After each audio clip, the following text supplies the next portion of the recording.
San Francisco International Airport. September 1972. Saturday morning, 9:15.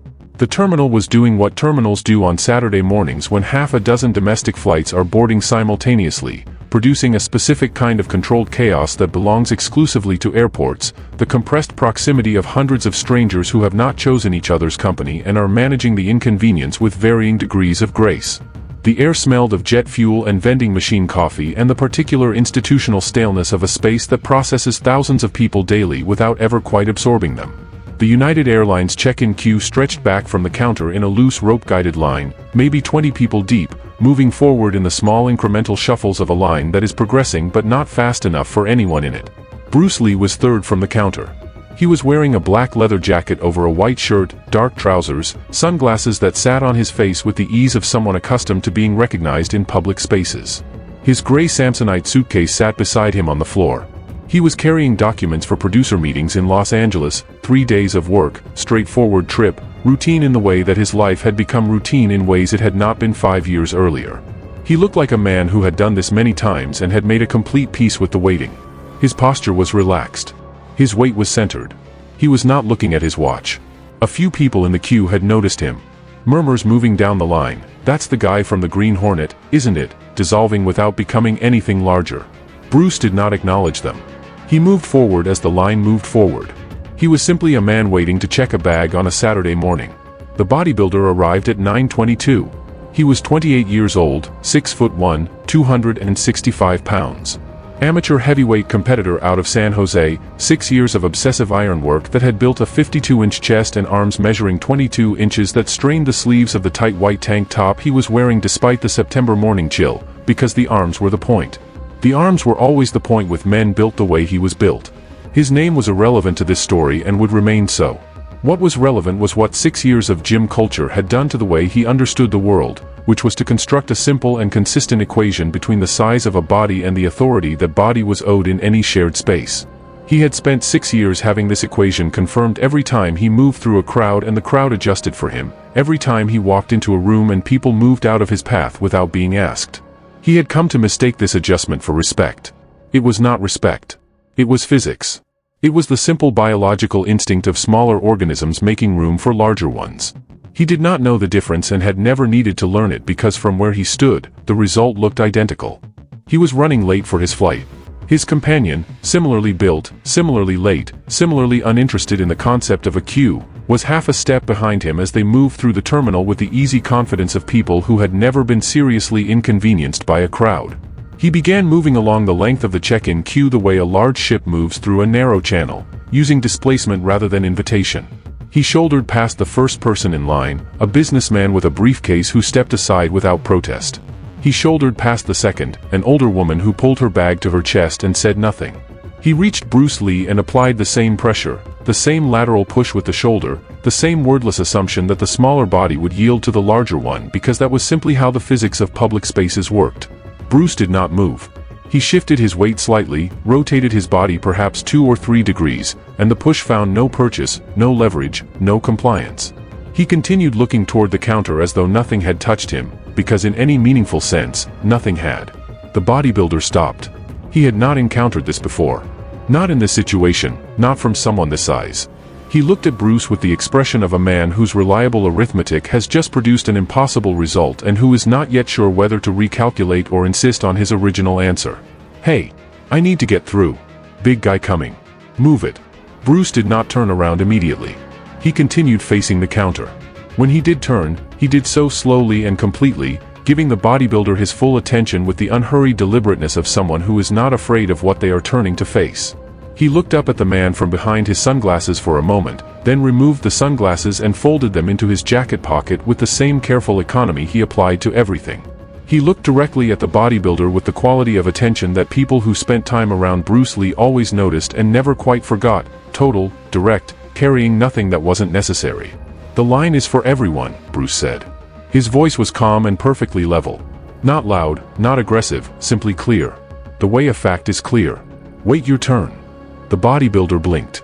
He had expected one of several responses from the smaller man: compliance, apology, nervous laughter, the immediate physical yielding that his size normally produced without requiring words. He had not expected this. The calmness of it was more disorienting than aggression would have been. He looked at Bruce for a moment, then at his own arms, then back at Bruce, running the comparison that 6 years of gym culture had trained him to run automatically. He saw perhaps 140 pounds with the jacket.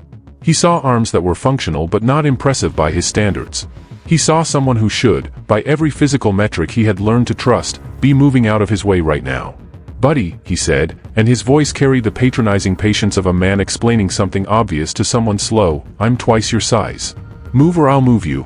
Bruce responded without changing his expression, without raising his voice, without shifting his weight in any way that could be read as preparation for violence. He said one word. "Try." Not a threat. An invitation. A door opened with perfect courtesy into a room the bodybuilder was not equipped to enter. The airline employee at the counter intervened with the specific blend of authority and appeasement that customer service training produces. "Gentlemen, please. No confrontations. Everyone will be served in order. Maintain your positions in the queue." The bodybuilder stepped back. His ego was not injured yet, merely delayed. He positioned himself behind Bruce and waited with the specific impatience of a man who had decided he would find another opportunity to establish the order of things that this small, unreasonable person had temporarily disrupted. The opportunity came when Bruce reached the counter and placed his suitcase on the scale. The suitcase was not fully latched. Bruce had been organizing documents in it while waiting and had not secured the clasp completely. The bodybuilder standing directly behind him saw this. What happened next could technically be described as an accident, a large foot moving clumsily in a crowded space making contact with luggage on the floor. That is one description. The other description is more accurate. The bodybuilder drove his foot deliberately into the side of Bruce's suitcase with enough force to knock it off the scale and send it skidding across the linoleum. The unlatched clasp gave way. 2 shirts, a pair of training trousers, personal items, spreading across the terminal floor of San Francisco International Airport on a Saturday morning while 40 people watched. The bodybuilder laughed. The specific laugh of a man who has found a way to assert dominance while maintaining plausible deniability. Then he turned to his companion and said it at a volume carefully calculated to reach Bruce and everyone within 10 meters without quite becoming a shout. "Look at the little Chinese guy picking up his garbage. Should learn not to be in the way of bigger people." The companion laughed. Several people nearby looked away.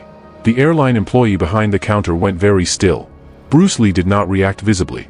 He knelt down on the linoleum floor of the terminal and began picking up his clothing with movements that were deliberate and unhurried, the movements of a man who has decided exactly how he is going to respond to this situation and is in no rush to get there. He folded the first shirt carefully, as though he were in his bedroom at home with nowhere to be. He folded the second. He placed the training trousers on top. He picked up each personal item individually and placed it back in the suitcase. The bodybuilder's laughter continued for a while and then began to thin at the edges as the silence from Bruce stretched longer than expected. Laughter requires a reaction to sustain itself. Bruce was not providing one.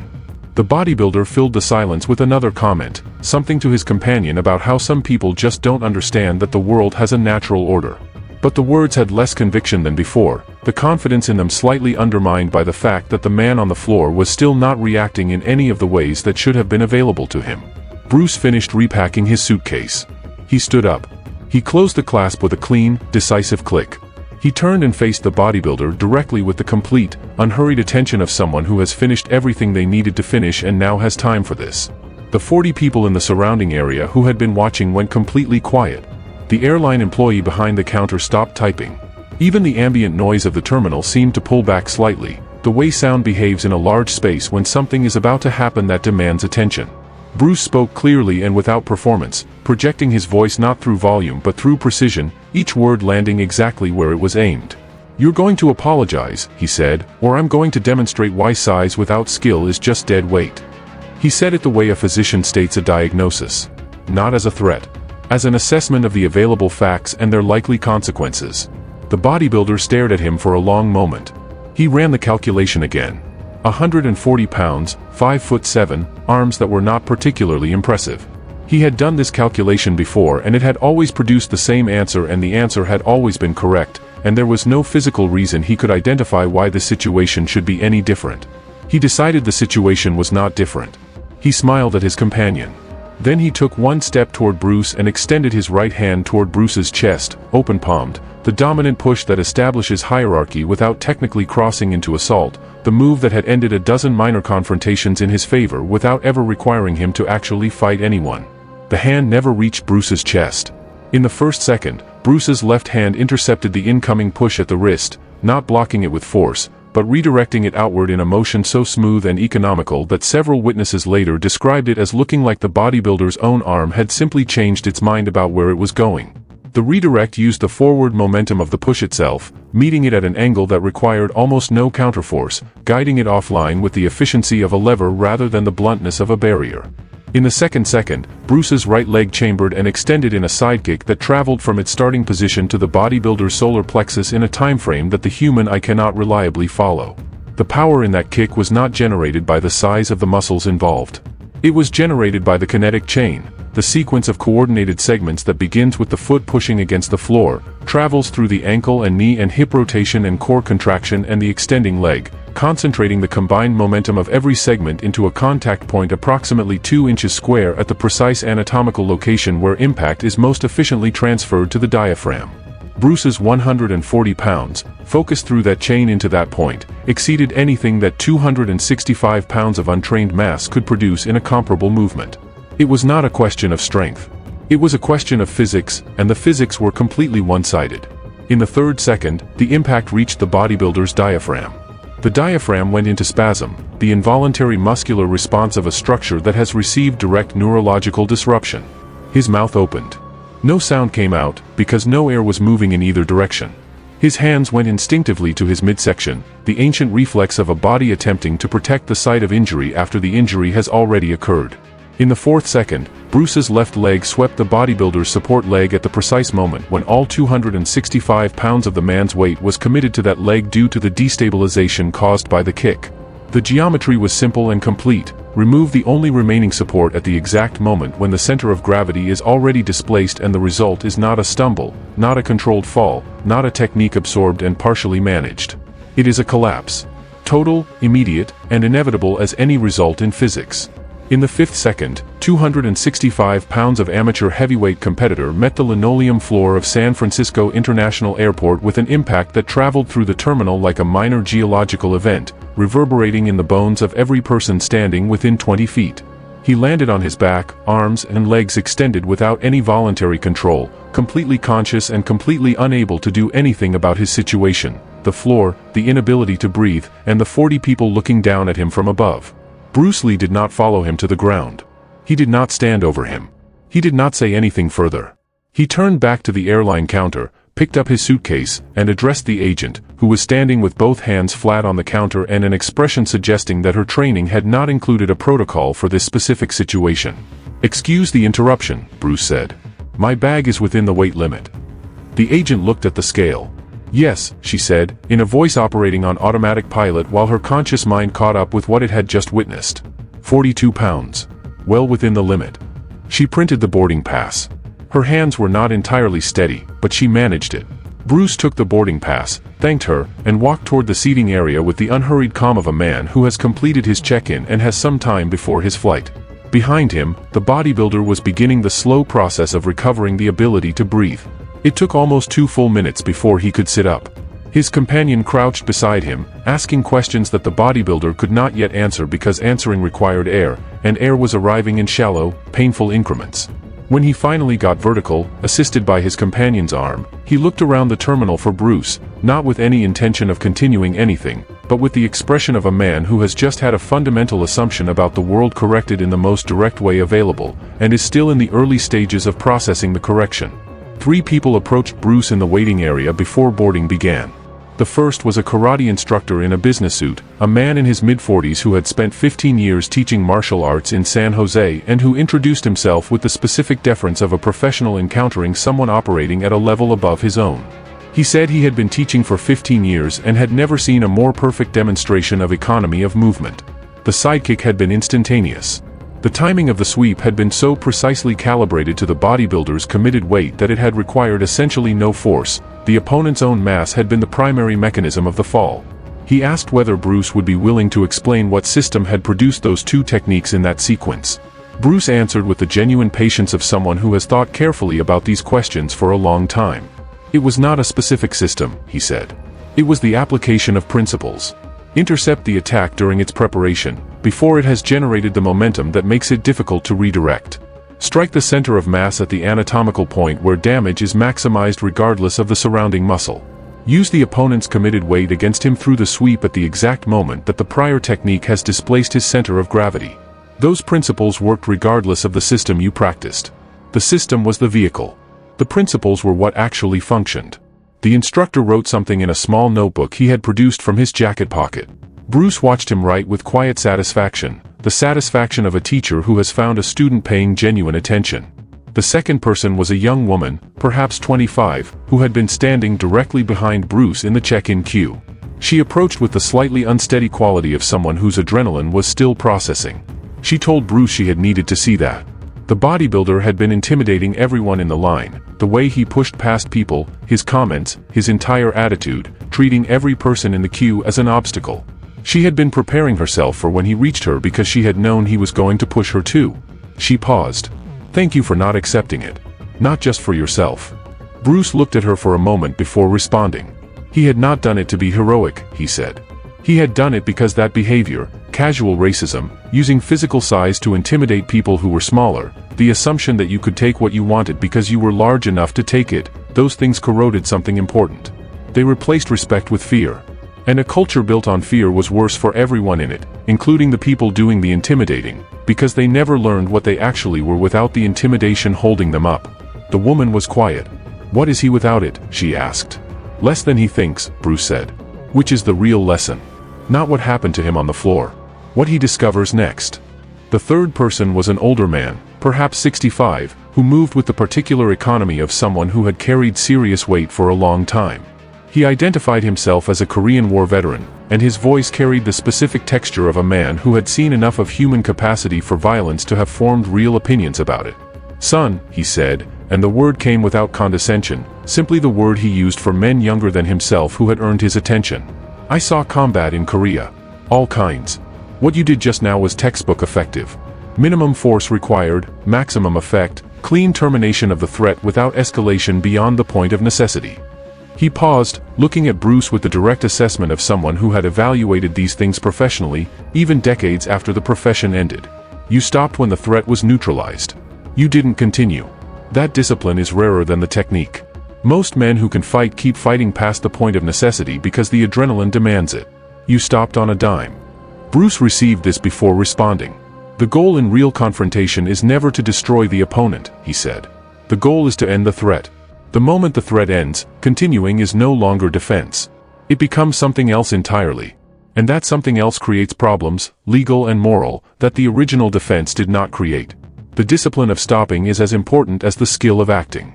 15 minutes before boarding, 2 airport security officers approached Bruce in the waiting area. The senior officer explained that they had received a report of a physical altercation in the check-in area and that multiple witnesses had named Bruce. He asked for an account of what happened. Bruce provided one without embellishment or omission. The racist comment delivered at sufficient volume for 10 people to hear clearly. The deliberate kick to his luggage.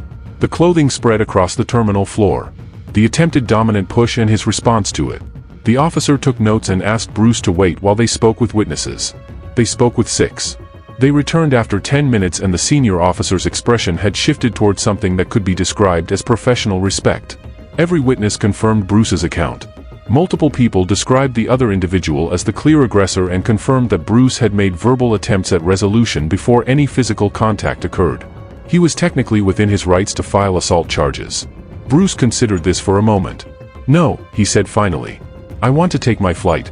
If he learned something today, that is sufficient."